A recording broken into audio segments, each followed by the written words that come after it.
16 to 1, a podcast about education, teaching, and learning.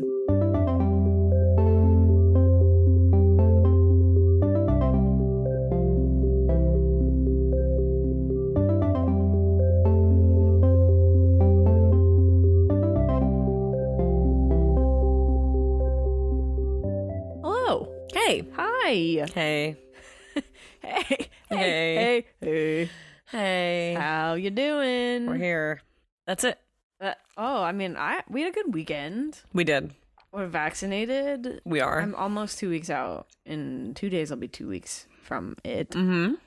I think mine's supposed to be a little bit longer, but Is it? yeah, I think it is. Oh, I thought it was 2 weeks. I think it's 4 weeks for J&J, actually. Really? I think so, but I'm not sure about that. I'm not a medical expert. Do not listen to me.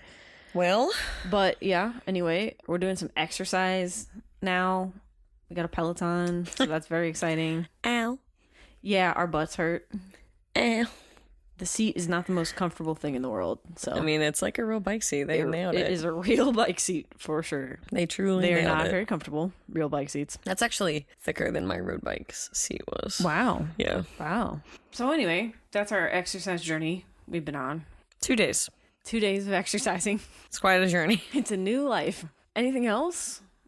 What else have we been up to? I think survival is still the name of the game. Yeah. I mean, I definitely am starting to feel better. I'm not. It's the weather, the change in the weather. It's suddenly warm and suddenly spring. That's definitely helped me a lot. Mm-hmm. Yeah. I agree with that. We're gonna have to mow the lawn soon. But we like that stuff. Again. Yeah, we do like being outside. So Yeah. no, No, plant it's... my garden pretty soon. Yeah, you better get on that, actually. Yeah. I gotta go get starters. No, it's going well. Good. It's almost over. The school year's almost over. Yeah. 30... What? 4 days. Something like Something that. like that. Not that you're counting, but you are counting. Oh, I'm counting. Yeah. I am counting. I mean, teachers everywhere counting down. I've been counting since like day one, though. Yeah. Okay. Fair. To be it's fair, I up also here. didn't think we'd ever make it this long in person, so... Yeah. This is a different kind of countdown. Yes. No, the weather's nice. That's helping. I think Ohio's finally maybe actually truly in spring. Yeah. So it's We not usually the have a fake... couple of fake springs. Yeah, so I think we're past that. So it feels good. Good.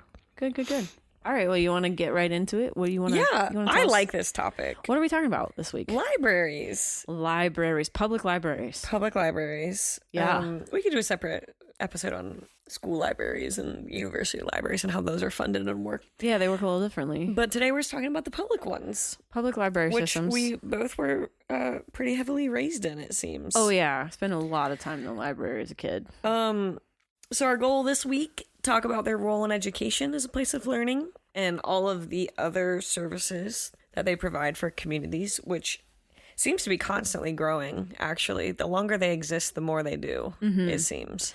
Yeah, it's both good and bad because it's great that libraries can be a sort of community center, but it's a little disturbing because libraries are having to pick up the slack where other public sort of civic infrastructure is falling apart. So, Or doesn't exist. Yeah, or doesn't exist at all, right? We're leaning on libraries more and more to do more community work. I think some of it's appropriate. Yeah, for sure. I mean, like, I'm glad that libraries are fulfilling functions because some of them are, they're also disappearing across the country, libraries. Yeah. So we're seeing fewer libraries, but the libraries that do exist, more and more services we're trying to cram into them. But yeah, we both like this topic. We both grew up spending a lot of hours in libraries as kids. I did want to mention just like 2 pieces of media that have inspired this a lot. One of them, you had this fun note about one of them. You called it a 9-hour movie. It was like I think I looked up the runtime. I think it said 197 minutes. So it's like 3 and something hours of, it's a long Can't believe you film. sat through that. It's a long film that I saw in this like weird little independent movie theater. It's called Ex Libris, and it's about the New York public library system. So obviously, like Ken Burns or something? I mean, no, not quite, but it sort of feels that way. It's just a very long documentary about obviously a pretty big public library system. So most of the systems we're talking about are not. Is it the biggest system in the United States? I would think that it would probably have to be, but I don't know that for sure. But it's huge. I mean, it's got to be up there if it's not. It's huge. And one thing that I think that, I mean, I think it's going to be hard to get everybody to sit down and watch a very long film about a library system, but I really wish people would watch it, because the thing that it does is highlight just how many services, different kinds of services a library provides. It's basically like, at least the NYPL, it's like a senior center, because that's where, you know, older folks gather and be social. And it's like, you know, they do archival work. They're preserving. It's like a museum. Yeah, it's a museum. They have Winnie the Pooh. Like, they do all kinds of, you know, they have like scholars come and talk and present on things, and, you know, actors, artists come and do presentations at them. It's just like, it's a catch-all. It fulfills so many functions. And the documentary, I remember it was like dance classes or something that were being hosted in the library spaces in the documentary. Anyway, it's called Ex Libris. If you can get your hands on it, and if you can sit through it, you're gonna need some coffee to make it all the way through. I'm yawning, but it's not about that, I promise. Yeah, it was a very strange experience to go to a theater and watch this thing, because it is just enormously long, but it's so fascinating. It's really cool, and it's about libraries. And then the other thing that I wanted to mention was another podcast that we really like. It's called 99% Invisible. It's a pretty famous one, I guess, so it's not like, you know, our secret podcast. It's not our secret podcast. No one tell 99 PI about Roman Mars. Yeah, Roman Mars. But it is one of my favorite podcasts. They did an episode not that long ago, probably like a year or two ago or something. We listened to it. Yeah, it's really good. It's called Palaces for the People, the episode, and that's actually also the title of a book. They were interviewing the guy who wrote the book called Palaces for the People, and it's about civic infrastructure, sort of public services, and how the deterioration of those kinds of services on a national scale can lead to all kinds of interesting social problems. I haven't read the book, but I really did like the episode, because a lot of the episode was spent talking about libraries. So definitely a very cool episode of 99% Invisible. Definitely check that out. It's certainly the inspiration for some of the stuff that we're going to talk about today. But yeah, anyway, those are my plugs. Definitely go check those out. Good start. Why don't we just kick it off by talking about what we grew up doing in the library and what the library means to us personally. My dad was a reading teacher. Okay. So that's allow not me fair to start there. It's really not fair. We did a lot at the library. Like, mom and dad, like all three of us would go, just dad, just mom, me. When I was growing up, we had a pretty small library in our town. And then when I got to be a little bit older, they upgraded to this big, beautiful library that's just incredible. So at the old library, the little one, I remember going for like book talks and stuff like that. I want to say it was like Wednesday night that I vaguely remember. But it was like an evening, and I remember mom used to come home from work and come get me, and she would go back, like take me into the library, and then she would like get her books, and she'd like go sit in the corner or whatever, and I would like do crafts and whatever was happening that week at the library. So we did a lot of that kind of stuff. When we got the new library, I remember it just felt like it's probably like literally 10 times larger than the original one. So it just felt like you could literally do anything there. So especially during the summer, we would go all the time. Yeah. My dad especially. Yeah. I mean, if it wasn't Book It, it was the library. Book It. So oh, I remember this Book had It. less pizza, but it was fine. Yeah.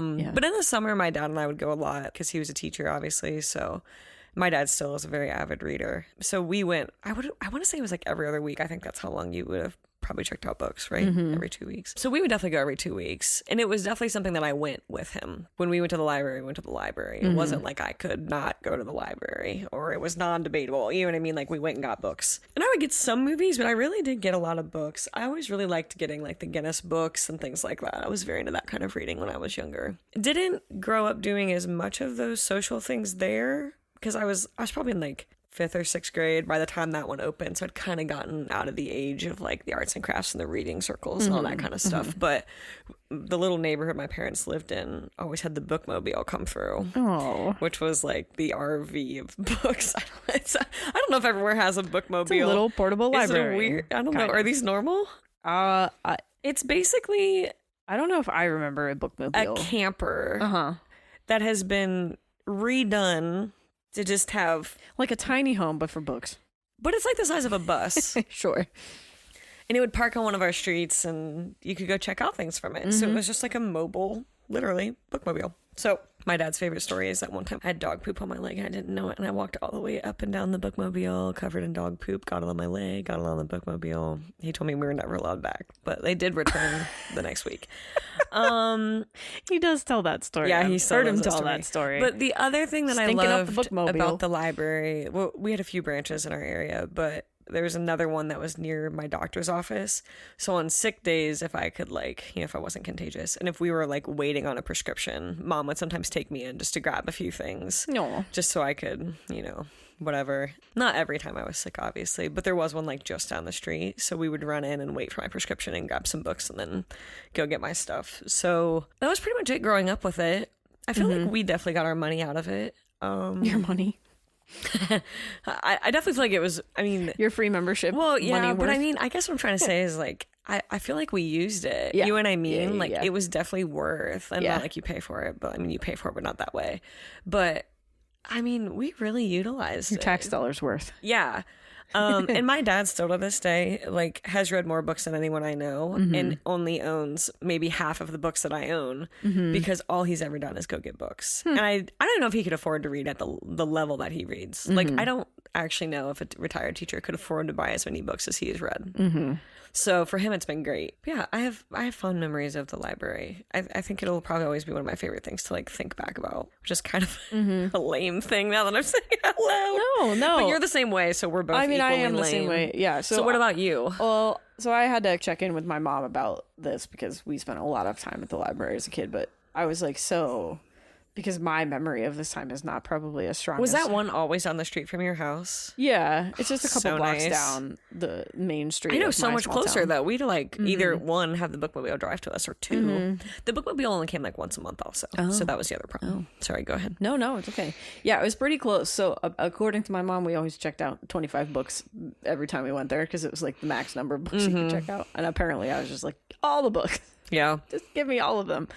Yes, the maximum allowed. She said we always checked out, which, okay, I guess we did. She would know. So I was a big reader.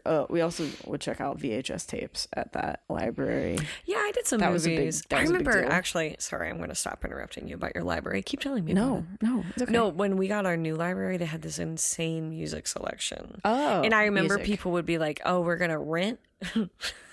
This sounds so stupid now. I don't know where the internet ended up, but people would go get Rip them, CDs, rip them, return return them. Yep, that was the thing that happened. What are we doing today? Anyways, for real. Go ahead. No, yeah. So the one thing that other than getting all the Berenstain Bears books, that was a big thing. Ooh, good choice. For a while, yeah. And this was before I graduated out of the kids section, but when I was in the kids section, it was a lot of those. And a lot of Hardy Boys. I read a lot of Hardy Boys as a kid. And Boxcar Kids. Boxcar Kids, that was my speed for sure. But the one thing that was kind of a big deal was story time, which was just sort of led by I think the head librarian. I was trying to remember. I think it was probably mostly a summer reading program. It might have been after school too, but I just can't remember. But it wasn't just stories. Sometimes it was stories. You'd come and just somebody would read a book. But there were also guests that would come and talk about various things. Sometimes they would come like in character or in costume or something, like historical figure. We were trying to remember a couple of these people, and like my mom remembered Johnny Appleseed, which I vaguely remember. And then she said there was like a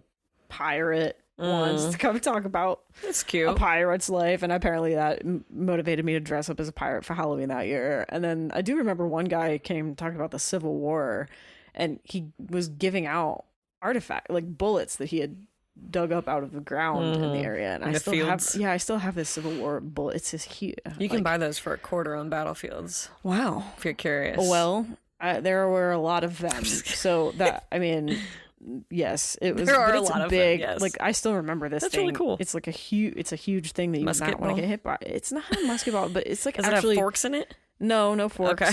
Because they It's did actually that when things got bullet-ish. tough. It is bullet-ish shaped. Gotcha. But it's a big boy. So That's cool. yeah. So anyway, just all kinds of stuff like that, like presentations and interactive stuff. And I do remember some Arts and vague crafts? crafting. Yeah. Yeah, there was some crafting.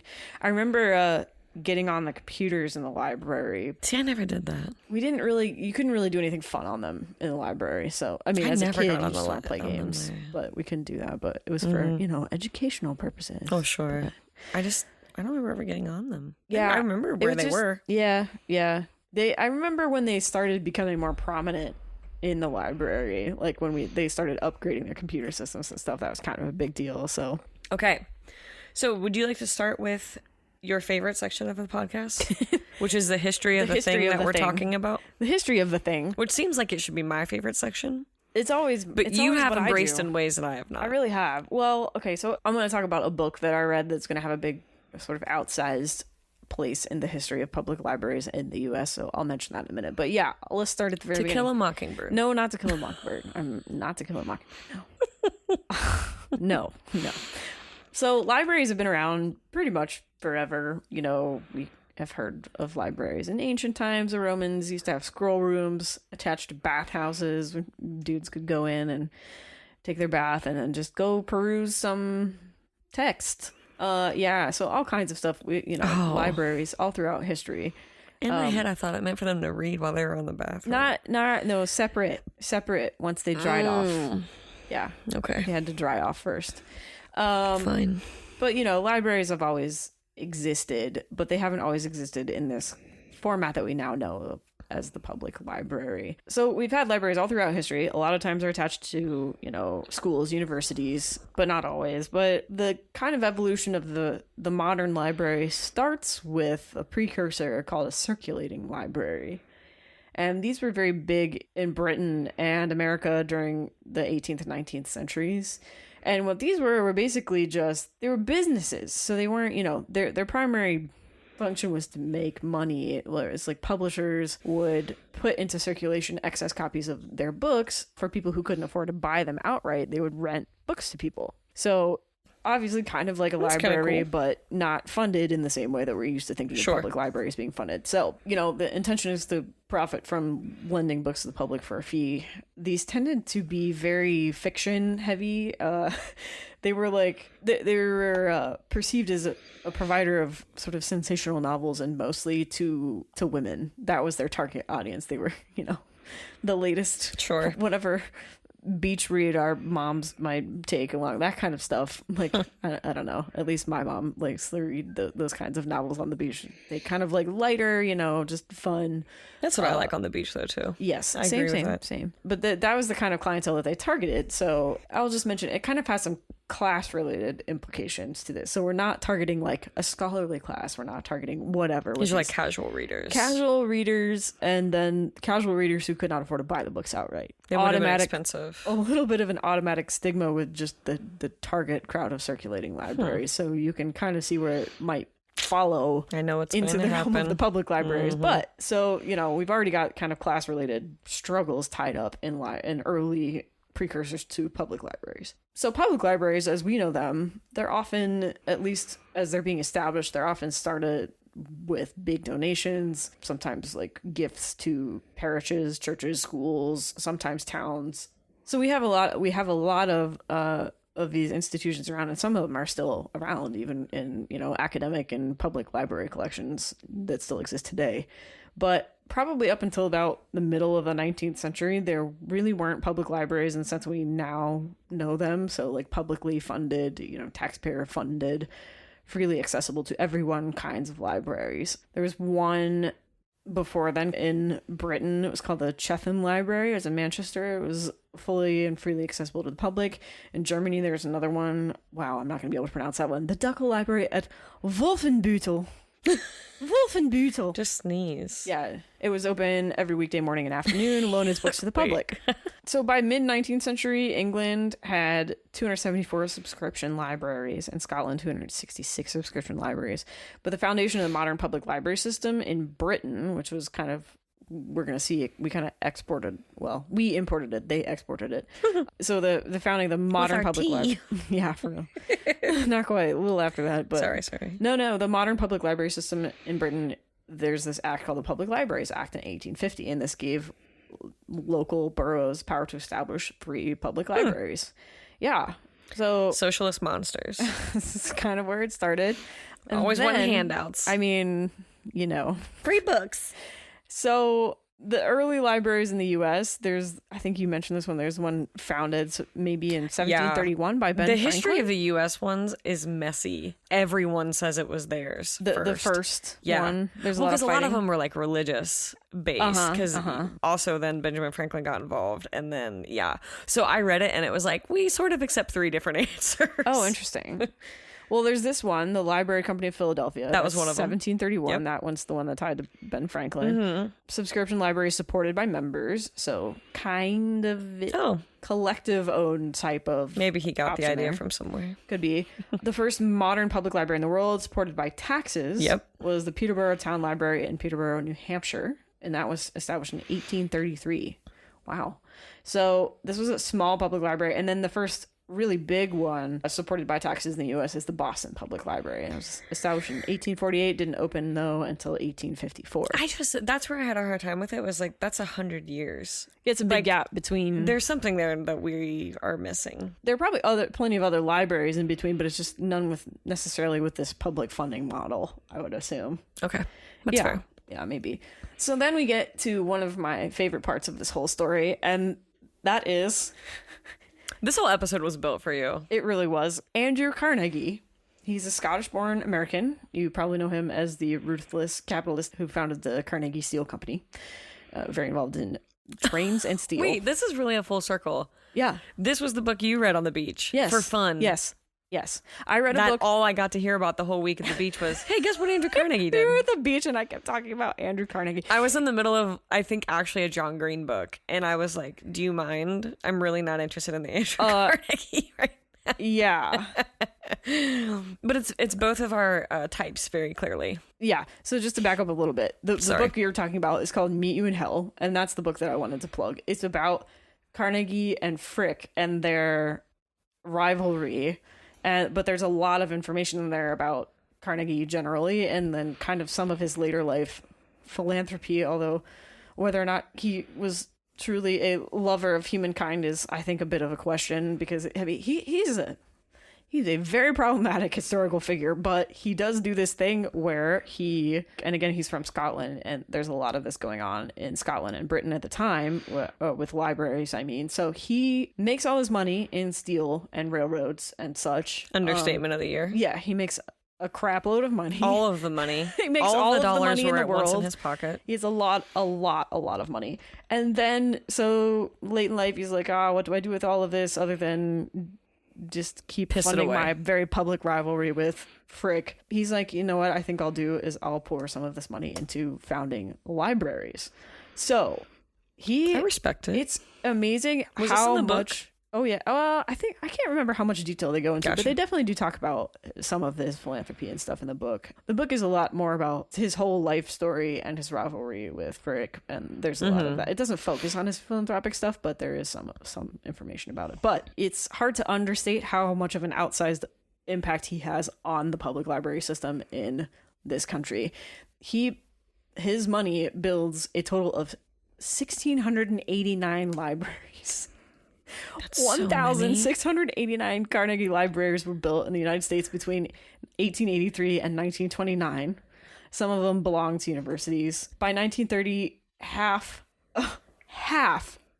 of public libraries in America had been built by Andrew Carnegie. Hold on. Yeah.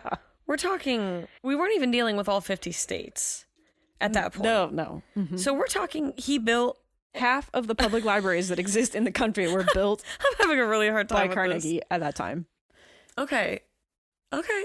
So, despite the fact that he's horribly problematic to his workers and to anybody, many as like 30 in each, well, it wouldn't have been 30 in each state because again, there wasn't 50 states. It's a lot. That's of libraries. a lot of libraries. It's a lot of libraries. The man had more money than... I mean, if you're going to pour it somewhere, I guess it's a fine place. It's really fascinating. That there could... It's fascinating. Yeah. I cannot recommend the book Welcome to Hell enough because... Meet You in Hell. Meet You in Hell. Meet Welcome Me in Hell. to Hell. Welcome to Hell. It's probably more... That's what he says when you get there. It's a more... That's who greets you. It's a more appropriate title for a book about Andrew Carnegie, but... Meet You in Hell. Meet Me in Hell? I can't remember the name of the book now. Okay. Meet Me in Hell. An autobiography. Another greeting. Meet You in Hell. I'm really sorry. My dad told me to read this book. I think a friend of his wrote it, so I really should get the name right. Meet You in Hell. Anyway, it's a great book. We'll put a link to it in the show notes because it's really an interesting book. Meet Me in Hell. Let's meet in hell. Let's grab lunch. Okay. Meet cute in hell. Starring Andrew Carnegie and Andrew Carnegie and Henry Clay Frick. Yep. And like who else? The Pinkertons. The Pinkertons.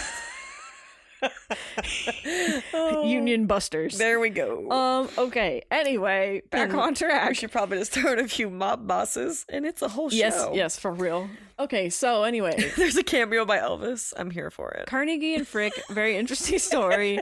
A lot of libraries built by Andrew Carnegie. So let's get off of that derailment. Sorry. No. So you have a really important note in here. You're not ready for it yet, though. Because in my head it's just Andrew Carnegie standing at the gate of hell with like a silver platter. It's like, welcome to hell. I'm crying. And you have to get on. You have to get on a train. I know. I am trying. I saw what was coming, and I can't be behaving like this. But yeah, you're feeling. You just kept remixing the title. I did. I can't remember. Okay. I'm very sorry. Bringing it back down really abruptly. That was funny. Tone shift major. So, despite the fact that we have all these public libraries, we really need to grapple with the fact that they were absolutely off limits to large sections of the population for large portions of time. So, do you want to talk about this? Well, yeah. The problem is, we're still dealing with some of these things, right? Like, we still have to face Jim Crow era restrictions, even still. Like, there's still undoing that has to be done. Yes. But these restrictions, especially in the terms of when was that? 1740 to 1834, we're talking especially. It was a crime for Black people to know how to read or write, and we're talking like specifically enslaved people. So between 1740 and 1834, Alabama, Georgia, Louisiana, Mississippi, North and South Carolina, and Virginia all passed anti-literacy laws. South Carolina prohibited teaching slaves to read and write, and it was punishable by a fine of 100 pounds and 6 months in prison. And that was because of that was because of an amendment to its 1739 Negro Act. In 1829 in Georgia, they prohibited teaching Blacks to read, punished by fine and imprisonment. In 1832, Alabama and Virginia prohibited whites from teaching Blacks to read or write, and they were punished by fines and floggings. In 1833 in Georgia, they prohibited Blacks from working in reading or writing jobs via employment laws, and prohibited teaching Blacks, punished by fines and whippings, and that was via their anti-literacy laws. In 1847 in Missouri, they prohibited assembling or teaching slaves to read or write. And so this is 20 years even before our Civil War. So leading up to it, we have all of these things that are already preventing slaves from being able, right, to even learn. Yeah. And so a lot of times when they did learn, it was a secret that they didn't want people to know that they could. Yes. So there's actually quite a bit of writing that has been kept and published now and is able to be studied of slaves learning at the time how to read and write and keeping track, diaries and things like that, but then lying to their owners essentially about their ability to do so, because then they might know where they were being sold to or shipped to or something like that. So all of this again is just to say that we're not even 200 years away from this. And so I added actually in this part that the first free modern public library was opened in 1833, and that was the Peterborough, New Hampshire town libraries. I don't think that actually goes with what you researched though, did it? Yeah. Is that the same one? It's the same one I mentioned. Oh God, I thought we were on a fourth library at this point. No. But their explicit purpose was to establish a free library open to all classes of the community. And this information about these anti-literacy laws came from the ALA, which is like the American Library Association. So that's where the anti-literacy stuff came from. But again, this is still opening up that issue where we're talking about 100 years in the history of libraries that aren't being very accurately, told. Yeah. I mean, we know that they were popping up, but that's where public libraries did not always mean they were available to the whole public. So in this case, and like I was saying, we're still undoing a lot of this Jim Crow stuff, but it's even true that for some of the libraries that still exist in the South, they were at once only for whites, and so they're going to be in parts of cities and towns that were not at the time, right, historically Black, because they wouldn't have been allowed to go there. So when we talk about all of the things that Black communities and people of color have had to deal with, it's that these things built to help communities and to serve as a place, for greetings and learning, was deliberately left out of their area. Yeah. Yeah. And so it's just like one more thing that we have systemically allowed, right, over time to prevent them from doing what literally all of us, you know what I mean, take for view granted as a very normal. Yeah. What for us it was nothing to go to the library, but for some families it wasn't down the street, or it wasn't. Yep. So we have to undo a lot of that still. We do. We have work to do. And it always just blows my mind to like hear how close we are to it still. Yes. Because we're very close to it. Yeah, I mean, historically speaking, it's like yesterday. Like Yeah, when yes. you think of time and the scope of history. I mean, we've even been talking about just some conversations around this stuff and like racial tensions in this country now, and how some people want to believe that we've entered some sort of post-racial era, but it's like the civil rights era. Like, I mean, our parents were alive for Yes. This. fights about desegregation. Like, I follow Martin Luther King Jr.'s daughter on Twitter. Yeah, it's just wild to me that there's anybody who could pretend that we're so far past this, when it's just like, well, okay, not even one full generation ago. We're not even removed from it yet. People were shooting each other for voting rights in the South, you know, so like it's a little wild to me. But yeah, I mean, we're right to point out that these things that we are saying are publicly accessible have not always been accessible to everyone. So the next section was just, I did some research on the roles of libraries, basically, and this is from a website called newamerica.org. In 2015, the Pew Research Center did a survey on the role of libraries, and they found that 65% of respondents said that closing their local public library would have a major impact on their community. Of those, 37% with incomes lower than $30,000 a year said a library closure would have a big impact on them personally.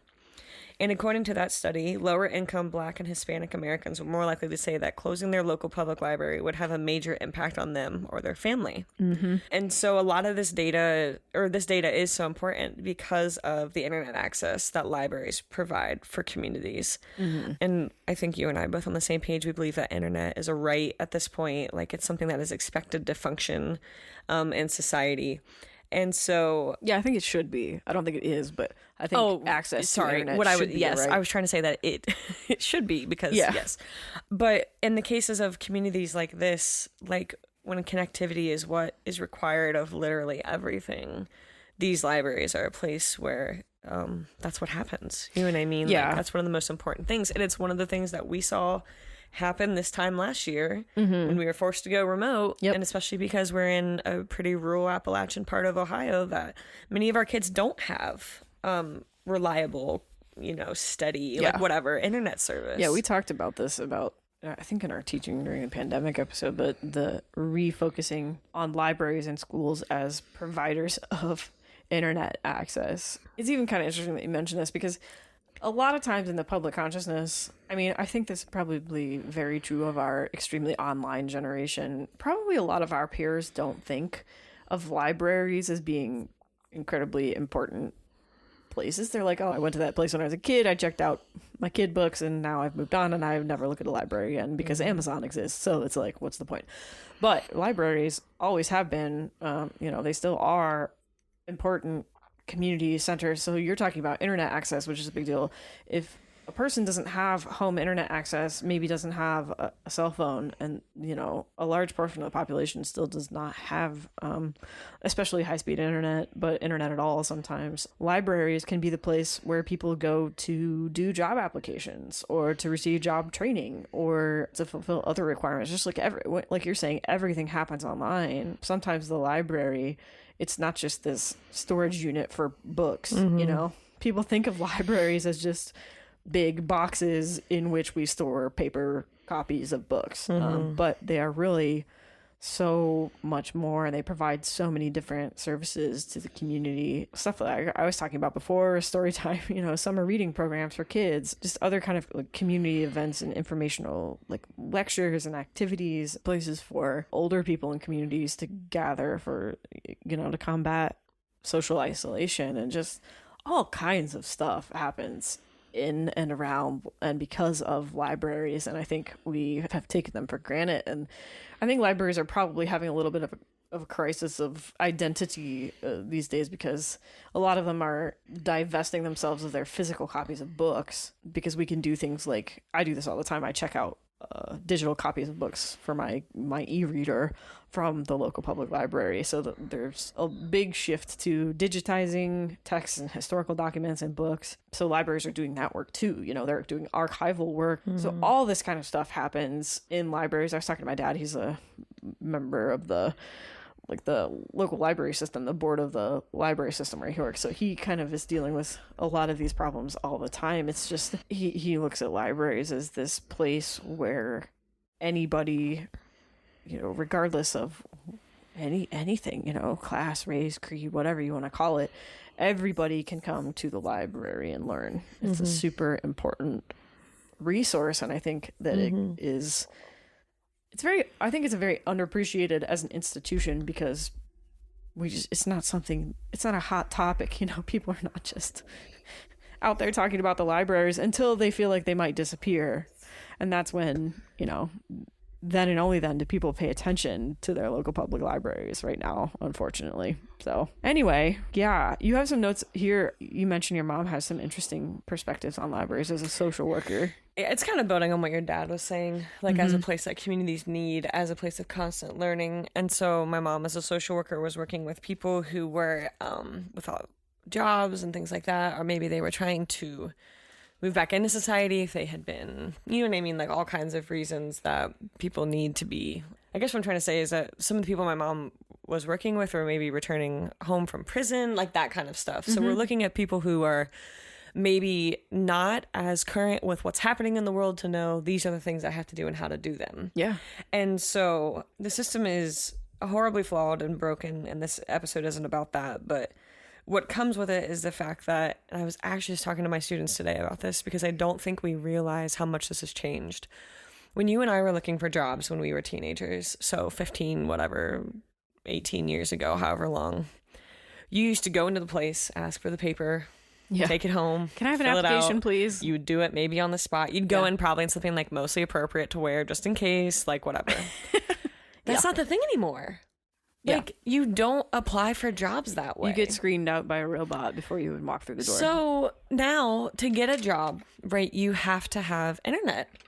And to apply for a job isn't easy, or maybe even possible, on all cell phones. Yeah. So for people who are trying to meet the requirements of a system, right, to receive the assistance that they need to survive and to provide for their loved ones or themselves, we're putting them in a horrible position. And I get why companies do it. Like, it makes total sense. It's easier, right? It's more convenient to have online job applications. Yeah, but it's really hurting the people who are the most vulnerable to this type of system.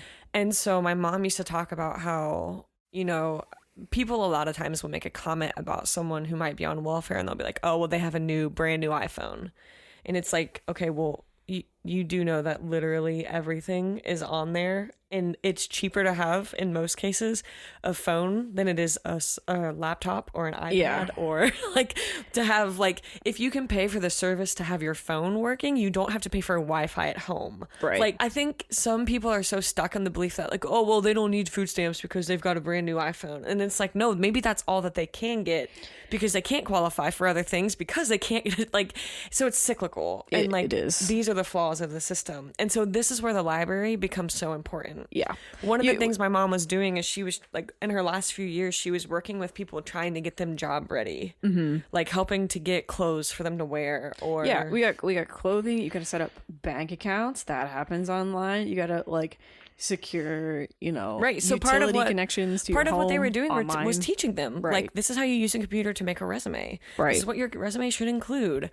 If you don't have access to those things, a library is your only hope, unless you have, like, a job and family services that has some kind of work system that can assist you. So that's one of the things that libraries are most commonly used for, is for that type of work, applying for jobs. That's one of the problems with the system, is that it has prevented people from learning these new things. And also, just to go with that, which libraries have to pick up for, but as you were saying, like, your bank is on there. Well, guess what? You can't get a job if you don't have a home, and you can't get a bank if you don't have an address. So again, these are the problems. And so especially, like, and one of the things I kept reading about was how libraries provided shelter for people experiencing homelessness. And it's because it was a place where they could go to connect with people, where they could get warm, where they could use a clean restroom. Yeah. Like, so they are truly serving like a million things. And you and I, thank God, we've never had to think about that for a minute. But the work that they're doing there is invaluable, because otherwise, like, I was just reading an article about someone who had been imprisoned for longer than the pandemic, but came out and was having to do, I think it was like Zoom calls with like, I don't know whatever conditions they were released upon. So maybe it was like their probation officer or something like that. They had to learn how to Zoom. Like, that's not stuff you would ever think. And one of the places that person who had just been incarcerated could go to get help was the library. Yep. So like they were going to the library and being taught how to use Zoom, because we're so backwards, and I'm just mad about it. You're worked up. I am, but it's good. It's good to be. Well, it's just so frustrating because you don't think about the system in those ways when you don't have to. Yeah, and I think you're lucky to not have to. But like, I think for us and what your dad does and what my parents have done, like they see the importance of it. Yeah, I think that what you're talking about is important. It's just like, this is kind of what I was talking about with a general level of apathy toward libraries. It comes from a place of extreme privilege, because apathy toward libraries can really only come from a lack of knowledge about the incredible depth and breadth of services that libraries provide. You know, so it's like all of this stuff that you're talking about is not normally what people who are kind of blasé about libraries, they're not thinking about all of that kind of stuff. They're just, it's almost like libraries need a rebranding campaign or something, because it's just like people just think of them as big containers for books, and it's like, so no, like actually the whole community functions here because of it. You just don't necessarily see all of that. Yeah. But there's just so much, and there's so much opportunity. Yeah, I mean, like, I think another thing that I think that there are these new, like, you know, digital goods and services are being rented out through libraries too, but also like tool libraries are. So like you could go and rent a circular saw for a day or something like that. Like those things exist independently, but they also happen inside of libraries. The other thing that I had read about was that there are things that exist like the bookmobile, but they're traveling Wi-Fi. Traveling hotspots. Yeah. So it's like, you know, however they rig up a bus or whatever this box truck or something like that is that provides access to these hard to reach areas, and they sit themselves there for, you know, so many hours, and the communities around there know how to connect, and then they can use that. Yep.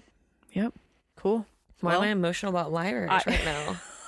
I'm like worked up. You are worked up. Oh, I'm upset about the libraries. Oh. Yeah. Okay. Well, I mean, I think we're kind of at the end of where we want to talk about. We are. I think what upsets me about it is to know that if we were trying to establish them today, we wouldn't. And I think that's what's scary about them. Yeah. There's a kind of a focus on how does this benefit me, rather than shifting our thoughts to how does this benefit everyone. Us. You know, us as humans. I think that this sort of individual bubbles that we find ourselves occupying just because of a general, and this is what that Palaces for the People book, I actually just started listening to this book in audiobook form from the library. Did you? I rented it. Yes. Is that what you listened to? Yeah. Cool. Yeah, Palaces for the People. I might want to listen.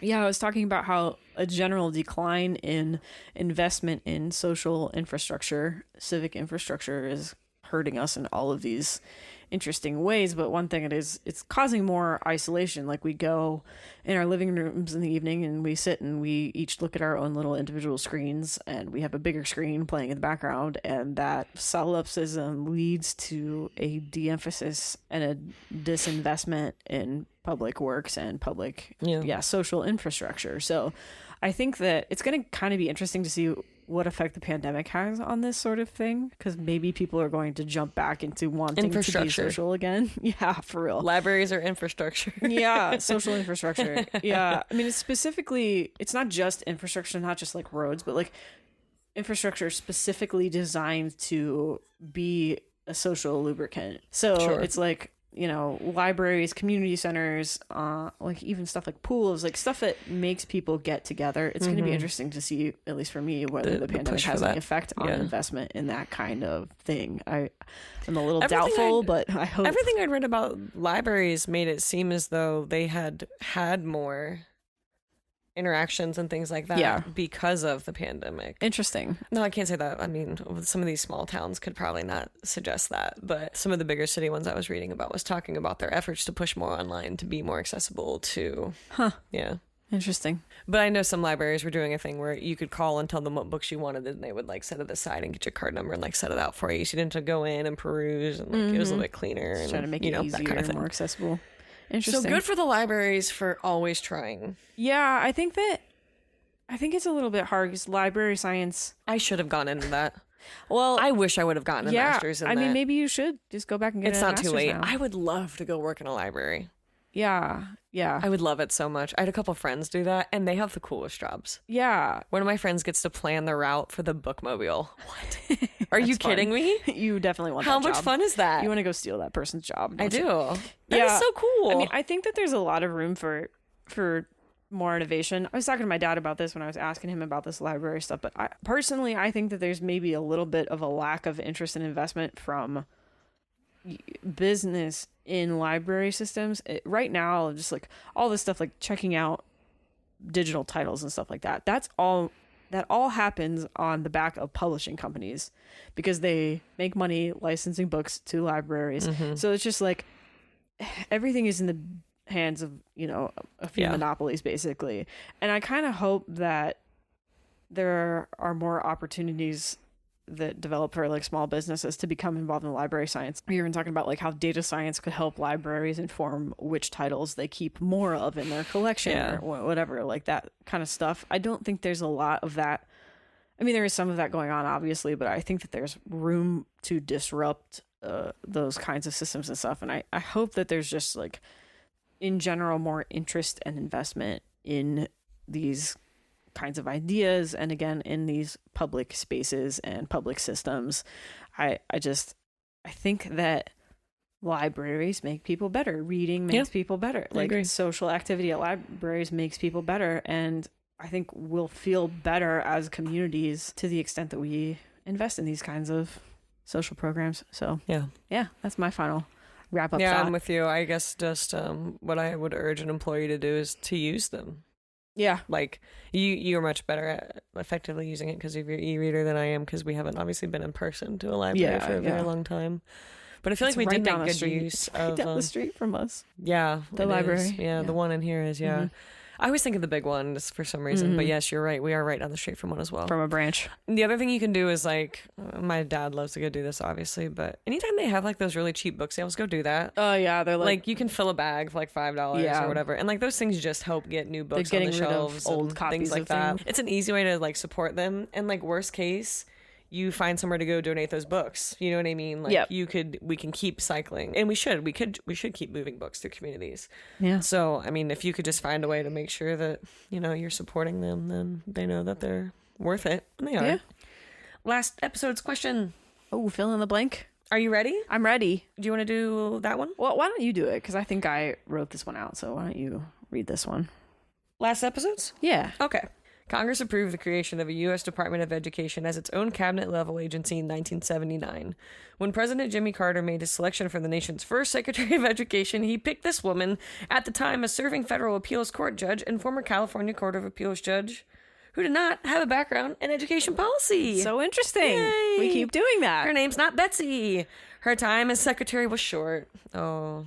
Although she was sworn in by Carter in December of 1979, the Ed Department only began in operations in May of 80, and she left in early 1981 when Reagan took office.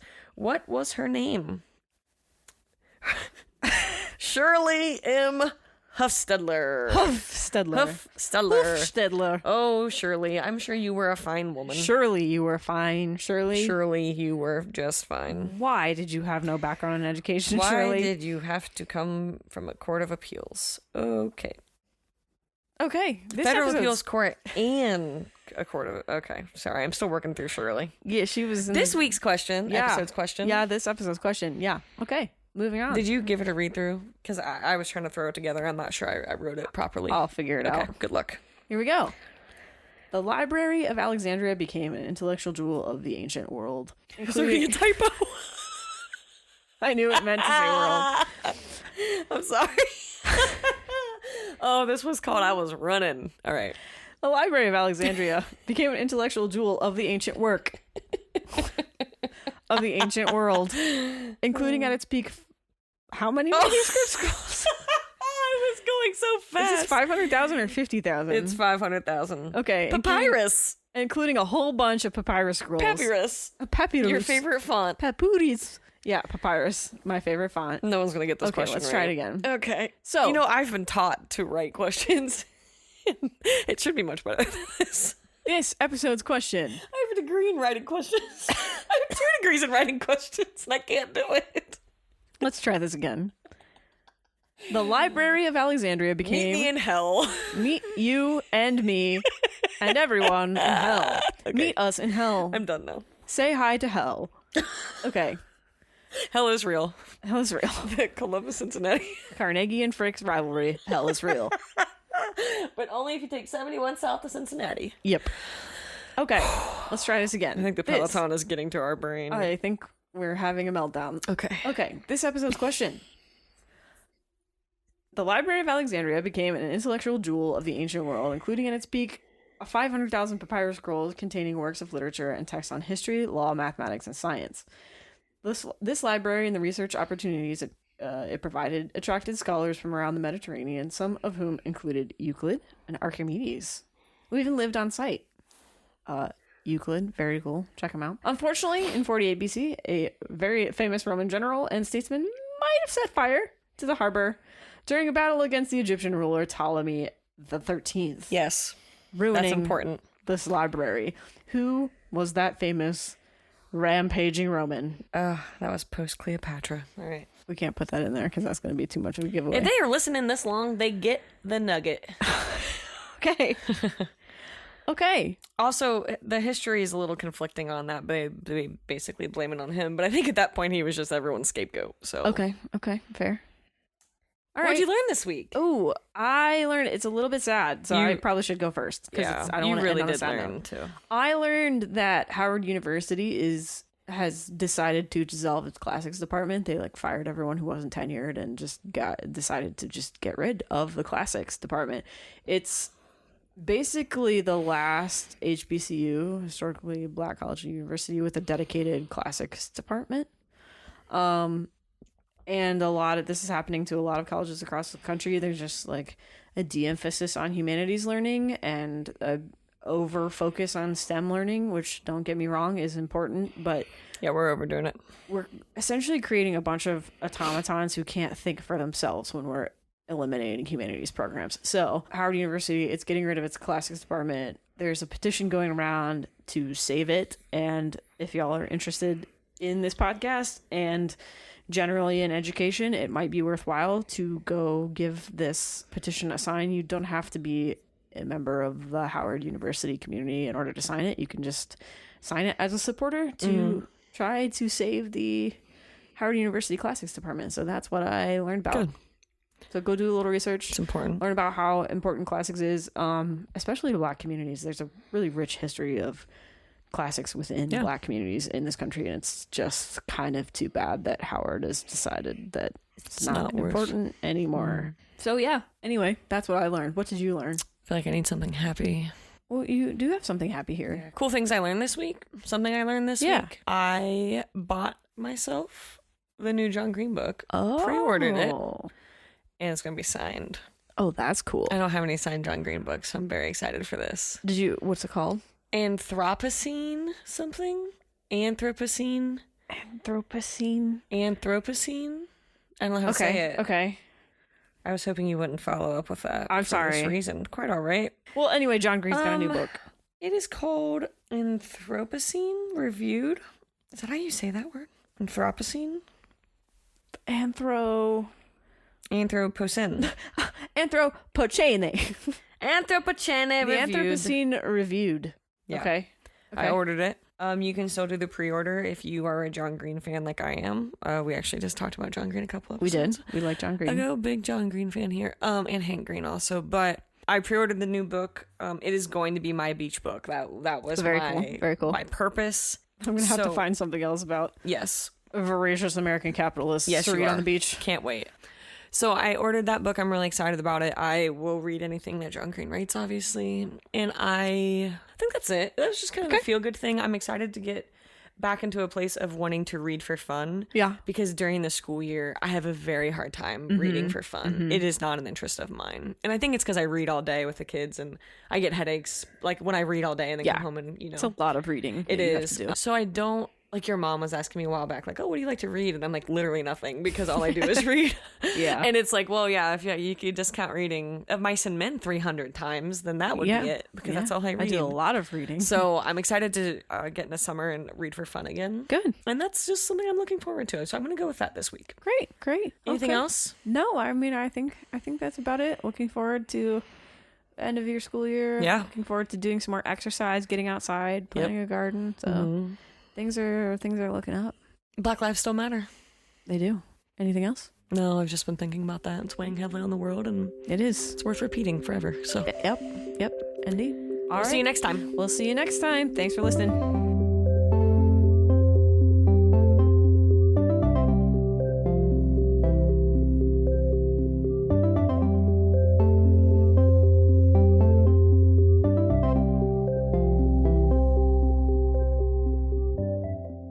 Listeners, thanks for supporting 16 to 1. We're trying to grow our audience, so please check us out at 16to1.com, all spelled out, and tell your friends about the show. On our website, you can find links to follow us on social media, an archive of all our old episodes, and a contact form where you can get in touch. Thanks again for listening, and we'll catch you next show.